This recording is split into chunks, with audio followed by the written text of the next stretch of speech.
اس سال طوفانی بارشوں کے بعد مختلف برساتی نالوں میں جو سیلاب آیا تھا اس نے اکثر دریائے چترال کا راستہ بند کیا اور پانی نے آبادی کا رخ کر کے بڑے پیمانے پر نقصان پہنچایا۔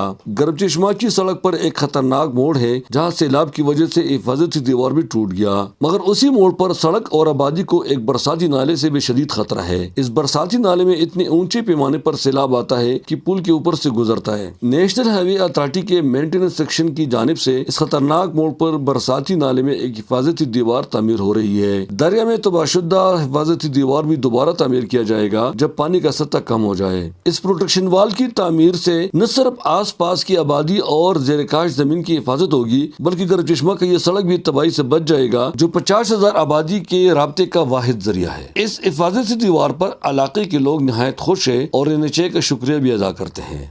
یہ بہت بڑا نالہ ہے، وہ سیلاب آتا ہے، ایک گاؤں بھی خراب کرتے ہیں، وہ ادھر پل بنا ہے وہ بھی خراب کرتے ہیں، وہ اچھا کہ ہم اس کو شکریہ ادا کرتا ہوں کہ ادھر کام کرتے ہیں، وہ جلدی سے وہ ہمارا گاؤں بچ کے ہے، وہ روڈ بھی بچ ہوا ہے یار۔ کہ ہم NHA والوں کا تہہ دل سے شکریہ ادا کرنا چاہتے ہیں کہ انہوں نے بر وقت کارروائی کی اور اتنے قیمتی اثاثوں کو بچایا، اور اس کی وجہ سے ہم NHA والوں کا بہت شکریہ ادا کرتے ہیں۔ اسی لیے NHA والوں کا شکریہ، یہاں پر کام ہو رہا ہے، اچھا کام ہو رہا ہے۔ مقامی لوگوں کا کہنا ہے کہ بونی سڑک کی کشادگی کے دوران ٹھیکیدار نے بڑے بڑے پتھر اور سارا ملبہ دریا میں پھینکا تھا، جس کی وجہ سے دریائے مستوج نے اسی جگہ دریائے لٹکو کا راستہ بند کیا جہاں ایک سنگم پر یہ دونوں دریا ملتے ہیں، اور یہاں پر دریا کی پانی جمع ہو کر سنگور بجڈگر کی تباہی کا باعث بنا۔ مقامی لوگ یہ بھی مطالبہ کرتے ہیں کہ جہاں دریا کے ساتھ سڑک کے کنارے کمزور ہو وہاں بھی حفاظتی دیواریں تعمیر کی جائے